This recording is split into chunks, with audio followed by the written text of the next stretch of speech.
بلوچستان کے علاقے کیچ میں کامیاب آپریشن کے دوران 3 دہشت گردوں کو ہلاک کر دیا ہے۔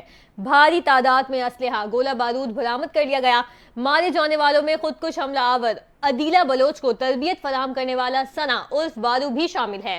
ثنا عرف بارو نے عدیلہ بلوچ کو قلعہ تنظیم میں شامل کیا اور اسے خودکش حملے کی تربیت دی تھی۔ ثنا کی ہلاکت عدیلہ بلوچ کے والدین کی معاونت سے ممکن ہو سکی ہے۔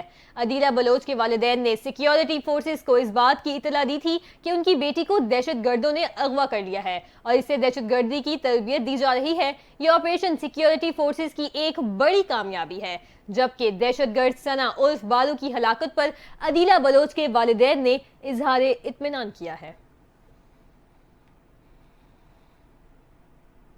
اب آپ کو بتائیں کہ پنجاب کے صوبائی دارالحکومت میں اسموک کا راج برقرار ہے۔ دنیا کے آلودہ ترین شہروں میں لاہور کا آج بھی دوسرا نمبر فہرست میں بھارتی دارالحکومت دہلی پہلے نمبر پر آ گیا۔ پاکستان کے دیگر آلودہ ترین شہروں میں ملتان کا دوسرا، اسلام آباد کا تیسرا، راولپنڈی کا چوتھا اور پشاور کا 5واں نمبر شمار کیا گیا ہے۔ پنجاب کے بیشتر میدانی علاقوں کی فضاؤں میں شدید دھند اور اسموک کا راج ہے۔ بعض مقامات پر حد نگاہ صفر ہو گئی ہے۔ خیبر پختونخوا کے بیشتر اضلاع میں بھی اسموگ اور دھند چھائی ہوئی ہے۔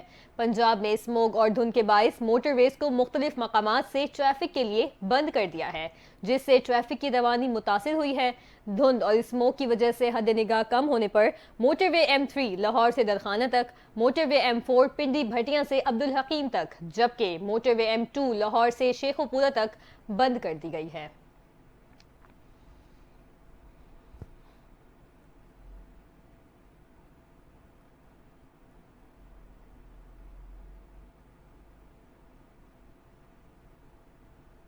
وفاقی وزیر دفاع خواجہ آصف نے پنجاب میں اسموک کی وجہ چاول کی فصل کی باقیات جلانے کو مسترد کرتے ہوئے کہا کہ اصل حکمرانوں نے اس معاملے پر ہمیں ٹرک کی بتی کے پیچھے لگایا ہوا ہے۔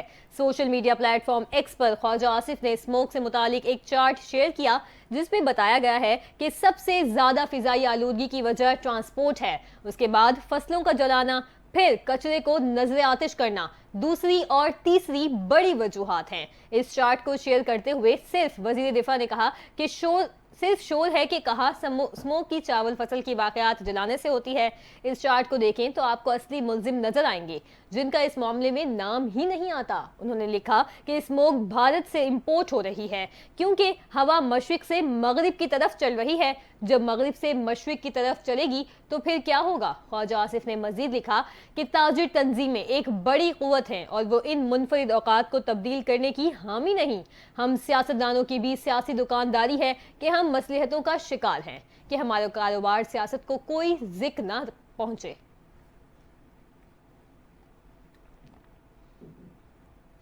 ادھر امریکہ کا کہنا ہے کہ اسرائیل نے غزہ میں انسانی امداد سے متعلق قانون کی خلاف ورزی نہیں کی۔ امریکی محکمہ خارجہ کے نائب ترجمان ویدانت پٹیل نے کہا کہ غزہ میں انسانی امداد کی فراہمی سے متعلق اسرائیل خلاف ورزی نہیں کر رہا۔ ویدانت پٹیل نے یہ بھی کہا کہ اسرائیل میں اپنے شراکت داروں کے ساتھ بات چیت جاری رکھے ہوئے ہیں۔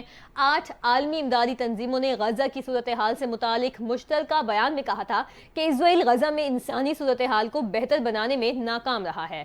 اسرائیلی اقدامات سے شمالی غزہ میں صورتحال ڈرامائی طور پر خراب ہوئی۔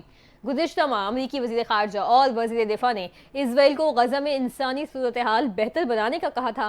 امریکہ کی جانب سے اسرائیل کو غزہ میں صورتحال کی بہتری کے لیے 1 ماہ کی ڈیڈ لائن دی گئی تھی۔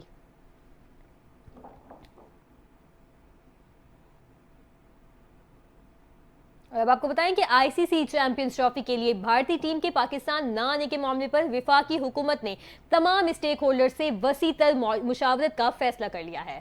بھارتی ٹیم کے پاکستان نہ آنے پر وفاقی حکومت سمیت تمام شعبۂ زندگی سے تعلق رکھنے والوں نے سخت تشویش کا اظہار کیا۔ وزیر اعظم شہباز شریف کی وطن واپسی پر اہم اجلاس ہوگا۔ PCB، وزارت بین الصوبائی رابطہ سمیت تمام اسٹیک ہولڈرز شرکت کریں گے۔ اجلاس میں وزارت خارجہ، وزارت داخلہ سے بھی تجاویز لی جائیں گی، جبکہ اجلاس میں سیکیورٹی اداروں کے سربراہان کی بھی شرکت متوقع ہے۔ اجلاس میں تمام فریقین کی مشاورت کے بعد حکومتی سطح پر باضابطہ فیصلہ لیا جائے گا۔ PCB ہی تمام متبادل تجاویز اجلاس میں رکھے گا۔